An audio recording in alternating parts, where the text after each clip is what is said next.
Estamos no segundo módulo, falando sobre pré-natal. Vamos falar especificamente agora sobre os exames necessários para que você fique mais tranquila durante a gestação. Para isso, estamos recebendo a doutora Vong Xin Ye. Ela é ginecologista e obstetra. Obrigada mais uma vez por vir aqui no Alô Mamãe. Agora vamos falar sobre os exames de pré-natal. Quantos exames, por exemplo, de ultrassom são necessários para que a mãe fique segura? Olha, para a gestação de baixo risco, ou seja, a mãe não tem nenhum problema de saúde, tá? Normalmente se pedem 3 exames básicos, principais, 3 exames de ultrassom. Ah, 3 exames de ultrassom durante os 9 meses? Durante os 9 meses. Tá, então tem que fazer... No entanto, isso é preconizado. No entanto, à medida que a gravidez vai evoluindo, nós solicitamos mais para a tranquilidade, não só da mãe, como a nossa. Também, né? para acompanhar, acompanhar, né, a paciente. Isso. Né? Primeiro ultrassom, mais importante, é para datação, para confirmar a idade gestacional. Quanto mais precoce, melhor. Sim. Em torno de 7, 8 semanas de gestação. Antes disso, ele não aparece no ultrassom. Ah, é? O bebezinho está lá, mas não é detectado, porque o exame tem... Mas o batimento cardíaco, sim, talvez, no Se tiver em torno de 6 para 7 semanas, sim, com o sim, Doppler, que vai ver a pulsação do coraçãozinho, Entendi. da circulação. Mas antes disso, a circulação está lá, mas ele não é detectável pelos ultrassons que nós temos, que são de última geração, mas tem uma limitação técnica. Tá? Com isso, eu tenho uma margem de erro muito pequena para a idade gestacional. Tá? Dias, 2, 3 dias de erro. Ok. À medida que a gravidez vai evoluindo, o erro vai sendo maior. Porque eu estou tentando mensurar, medir cronologia com volume. Sim. Então, eu vou tentar adivinhar a idade daquela gestação pelo volume do bebê, pelo tipo de placenta, pela quantidade de líquido. Claro, tem outros dados também, mas quanto mais precoce, melhor. E aí esse daí, então, em torno de 7 semanas seria indicado, 7 semanas, 8 para Entre fazer o 7 primeiro. para 8, isso. E aí o segundo ultrassom? O segundo, muito importante, é em torno de 12, 13 semanas. Tá? Às vezes varia 11, 12, 13, para ver o desenvolvimento morfológico do bebê, ou seja, se tem alguma malformação detectável. Normalmente, assim, nós leigos, né? Você fez ultrassom, tem os 5 dedinhos da mão do lado, 5 dedinhos, tá tudo, os dedinhos, geralmente é só os dedinhos que se falam, mas o ultrassom tem a qualidade de fazer um exame geral, notar qualquer anomalia se tiver, depois de 15 semanas já. Depois de 15 semanas, sim. Tá? Mas você tem o terceiro ultrassom importante, que é o segundo ultrassom morfológico, que é em torno de 22, 24 semanas, 23, 24 semanas, que vai me mostrar se o bebê está bem desenvolvido. Sim. Então, o primeiro morfológico vai me tentar detectar se tem alguma malformação associada. Ok. E não tendo, o segundo vai me dizer se com aquele organismo totalmente diferenciado, se ele está completamente desenvolvido.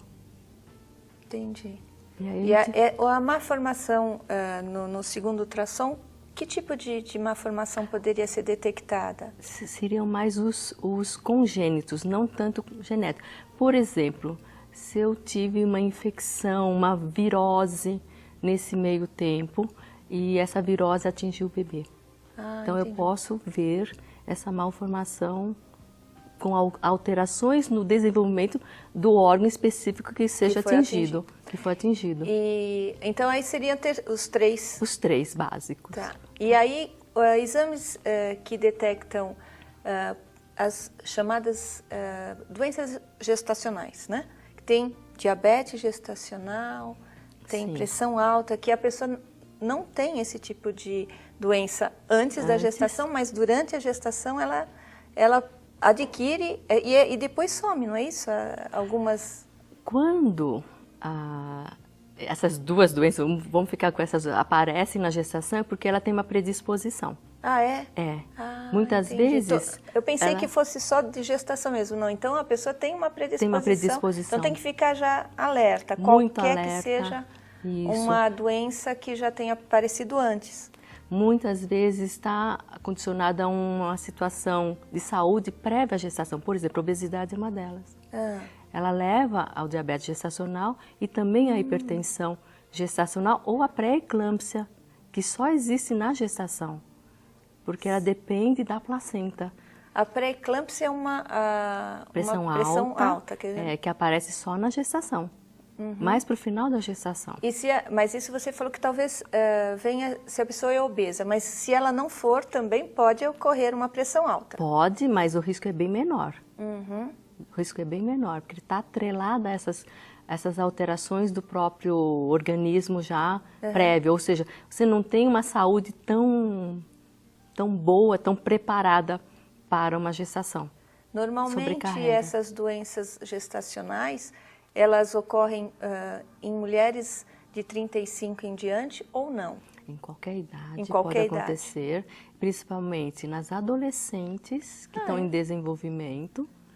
Isso. Porque o corpo está em desenvolvimento ainda e ele não dá conta, vamos dizer, da maturidade. Ainda o corpo não está maduro o suficiente e já vai gerar uma outra vida. Isso, então. A pré-eclâmpsia principalmente é mais frequente em adolescentes. Nossa, não sabia, olha. E na outra ponta, né, idades acima de 35, se ela tiver boa saúde, não tem nenhum risco aumentado, mas em geral as doenças, essas que nós citamos, aparecem depois da quarta década. Então, em geral, é depois dos 30. Parece uma quarta década, né? É bonito, mas a gente fala, você vai ficando mais... Hoje, todo mundo, né, procura primeiro ser uma boa profissional, depois vai pensar em ter a prole, né? É verdade. Então, acaba sendo depois dos 35. E como são detectadas essas doenças gestacionais que nós comentamos, o diabetes, a pressão alta?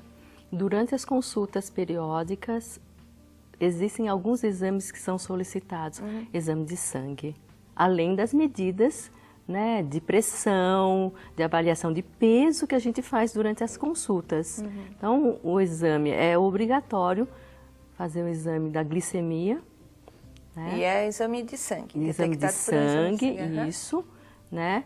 E a medida da pressão é a medida clínica mesmo durante a consulta.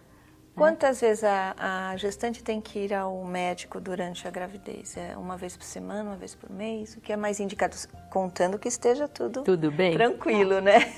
A primeira consulta, assim que tiver a suspeita, para fazer o diagnóstico. Os exames solicitados serão tipagem sanguínea, que é muito importante. Para saber se o tipo do sangue do pai é compatível com o sangue da mãe? Isso.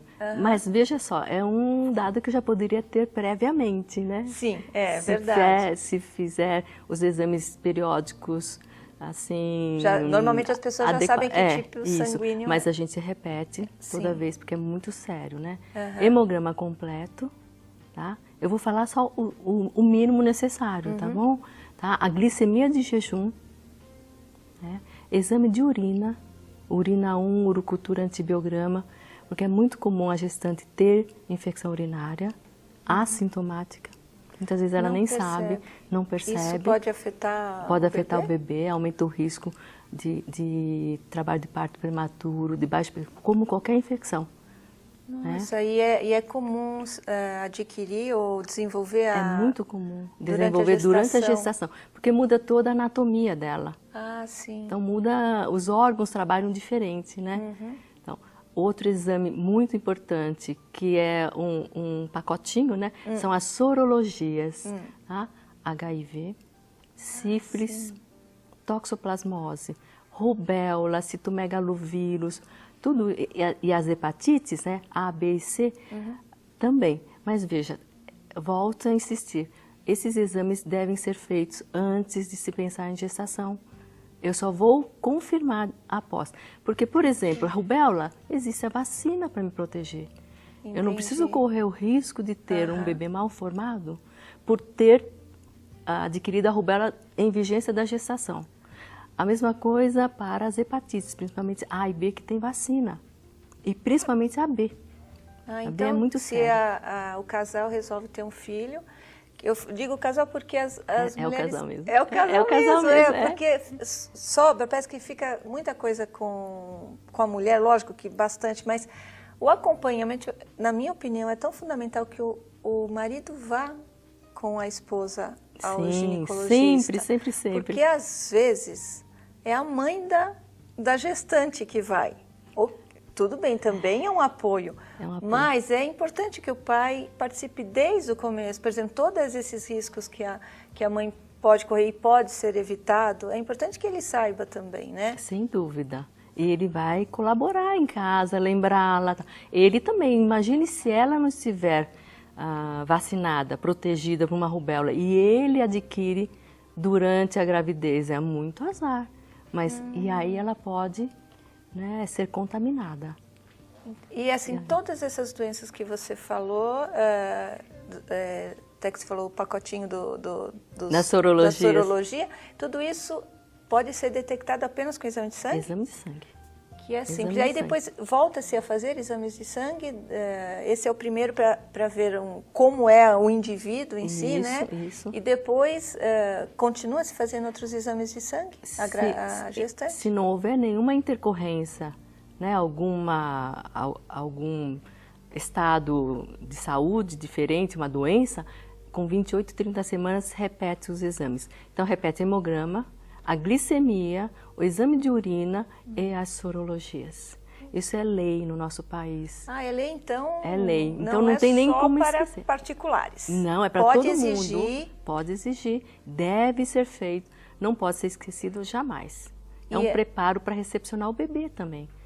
Então, quem tem apenas o SUS que... Deve ser feito exatamente como eu estou falando agora. Se faz também no SUS. E ultrassom também tem obrigatoriedade? Tem obrigatoriedade, igualzinho. Do governo e pode pedir que tem todo o direito. Tem todo o quantos direito. Exames a gestante pode pedir pelo SUS? Então, todos esses que eu estou falando podem ser pedidos. Os 3 de ultrassom também? Os 3 são obrigatórios. Sim. Porque não tenho como detectar uma malformação se eu não fizer nessa fase. E se eu passar do período dessas idades que eu citei, o primeiro entre 12 e 13 semanas, eu perco o parâmetro de referência para malformação. Entendi. Tá? Então, o SUS também segue as mesmas regras do privado. Saúde é saúde, né? Saúde é saúde. Não importa Não, pequenos cuidados, às vezes, evitam problemas pro resto da vida, né? Muito. Então, vale a pena. Isso. Bom, obrigado mais uma vez por sua presença aqui. Nós terminamos o segundo módulo do período do pré-natal e falamos sobre exames. Continuaremos com esse assunto em seguida. Se você quiser, nos acompanhe. Obrigada.